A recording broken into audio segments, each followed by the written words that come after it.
Então eu fico pensando, por que se essa narrativa seria a predominante no pensamento e na indignação das pessoas, por que um grupo de extrema esquerda não tenha conseguido ganhar uma maior relevância do ponto de vista Essa é uma internacional? pergunta absolutamente maravilhosa. Eu acho que isso diz respeito a algumas coisas. Primeiro, a gente tem que sempre lembrar que na história, isso é real para você que está assistindo.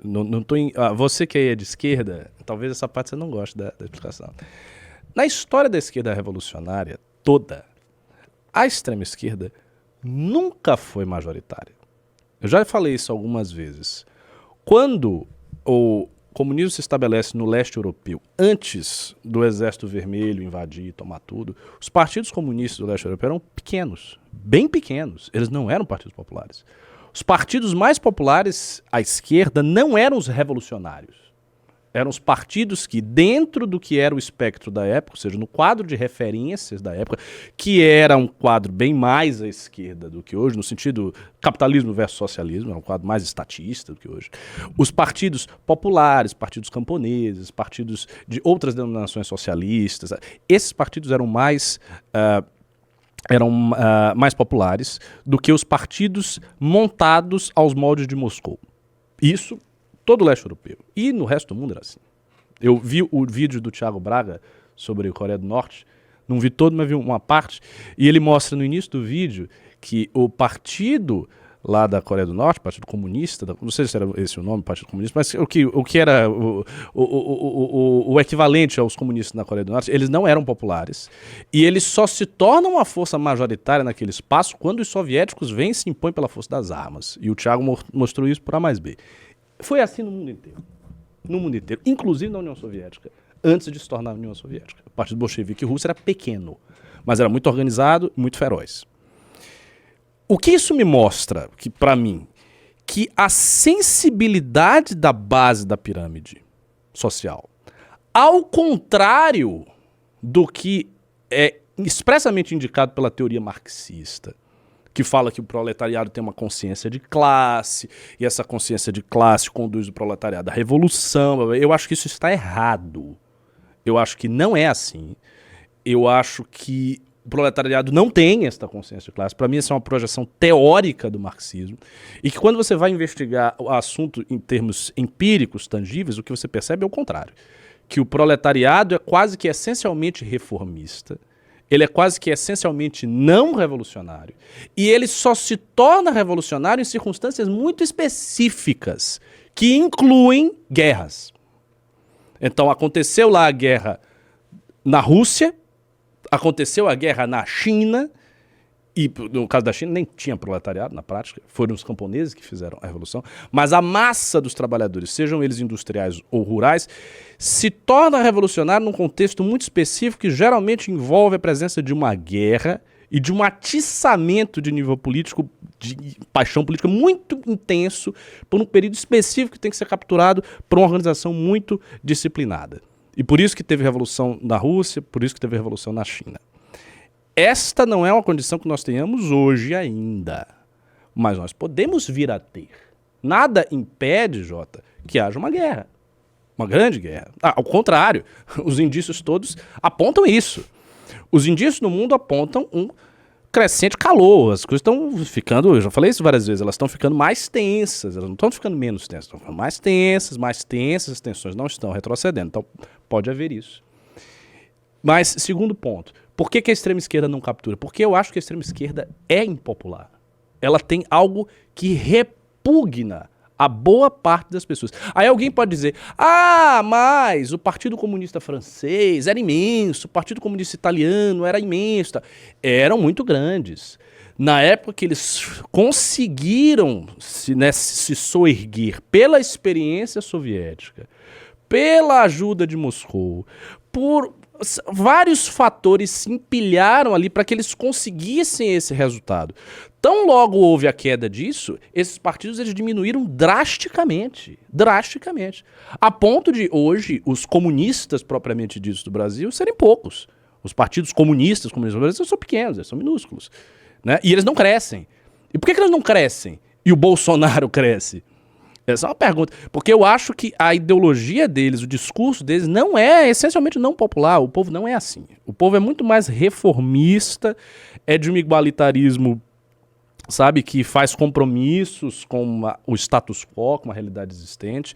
E os pontos de aceleração revolucionária são raros na história. Eles são coisas específicas. E é por isso mesmo que, se a direita na Europa, aqui no mundo, conseguir pegar essa tendência, que me parece que é a tendência que está aparecendo, que vai ser mais forte, e conseguir trazê-la para si, ela vai destruir a esquerda eleitoralmente.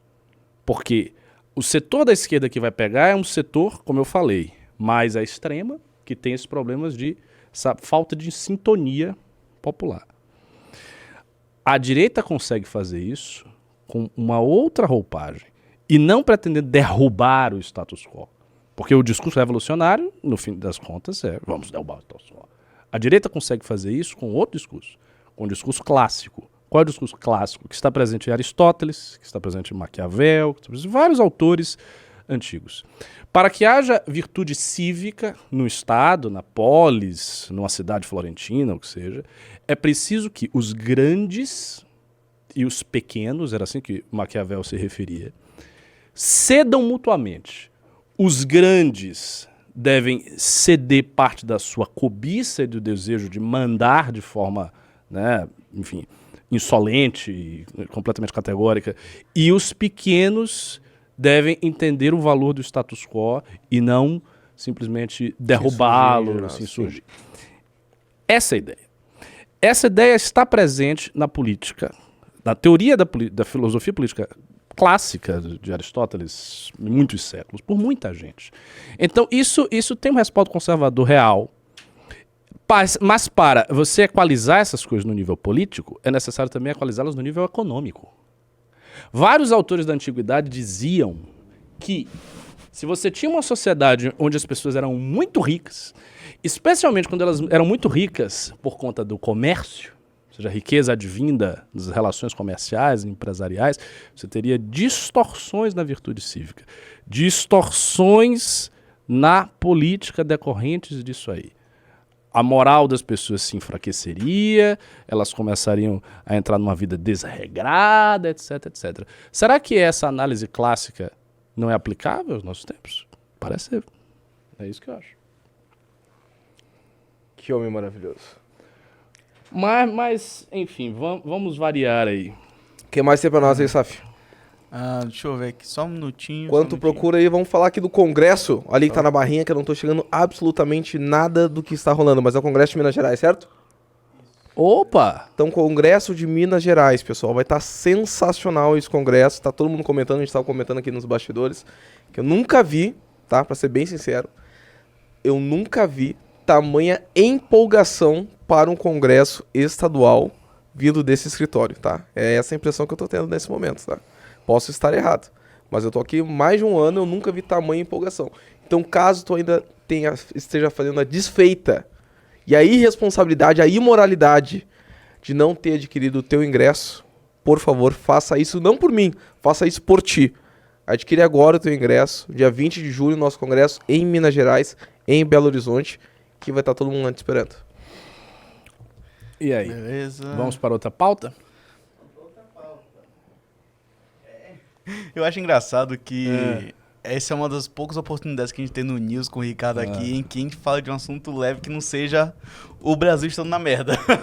Não, mas eu também Qualquer gosto de outra falar que o pauta- Brasil tá na merda. Eu tô mentindo? Não. Ele tem um ponto. então- Ele tem um ponto. Mas porque basicamente as maiores pautas que tivemos foi sobre a França Tá, mas e vamos falar isso. o CPEC, que teve o evento da direita, digamos assim, da América Latina, em que o Milei participou, tal, e houveram certos momentos. Você quer que a gente faça os reacts aí? Bora fazer uns reactzinhos. Mas, pô, Nossa, Que foi? eu já ia dizer, vocês não estão dando clube. Teve um clube Teve que um clube, entrou. foi o Eduardo. Até comentei aqui no Eduardo, tá chat. falando Toma, um bocado, Eduardo. você entrou? Tá, ok, vamos fazer. Como é que tá a então, né? promoção hoje das valetes? 2 valetes. aí. Duas valetes? Eu tô Duas ficando calor valetes. aqui, na real. Pô, 2 valetes. Eu mandei ganhar do Elon e... Quem é que ganha? É aqui, ó. Peraí. Não é a próxima lá do Cara, o país rachou? eu vou falar uma coisa bem sincera contigo, cara. Eu nunca mais quero te ver de regata na minha vida, cara. Porque além de ser uma visão não muito agradável te ver de regata, a regata já é uma coisa deprimente. Ah, vai se Mas Ai, agora ai. tu de regata, eu fiquei traumatizado, eu não tinha visto isso ainda. Dado Você esse contexto, acostume. pessoal... Mas ele tá malhando, né? Vai ficar magrinho daqui a pouco. Não, mas não é nem esse problema, assim, aqui para... Eu não vou nem comentar sobre isso. Então quem entrar no clube, Vou botar assim esse como o nosso microfone. amigo, como é o nome do cara? Eduardo? Ricardo? Eduardo. Alberto? Eduardo. Assim como o Eduardo tá levando pra casa aqui, ó, o último herói nacional, essa vista maravilhosa e, obviamente, a minha favorita, que eu não preciso nem falar por quê, que exemplifica um pouco do debate que aconteceu agora, né? Um gaúcho contra um baiano. Então tá aqui, ó. Nossa revista, o Brasil, um país que rachou. É esse o nome, né? Isso. Olha aí, o cara falou de improviso e eu lembrei. Tá sensacional essa revista, que já começa com um artigo meu e o do Orlando Lima debatendo sobre o Pacto Federativo. Então entrou no clube, leva as duas Mas e quebra pra casa. O Orlando defende a Bahia? Cara, o Orlando ele tem uma tendência de não defender a sua naturalidade, né? Então, Como isso tu bem sabe, aí eu né? não aceito. Então, assim, Um baiano tem que defender a Bahia, pô. Que negócio é esse? acho que ele é mais gaúcho no artigo dele do que eu, né? Vamos lá. Você lá, não, mas tem. Não, calma, por que você ponderar? Não, tem que tocar fogo do Nordeste. Não, brincadeira, gente, tá? E aí, reacts? Vamos lá. O jogo, vou colocar o primeiro aqui, que já é fazer jus também à nossa thumb. Acho que vocês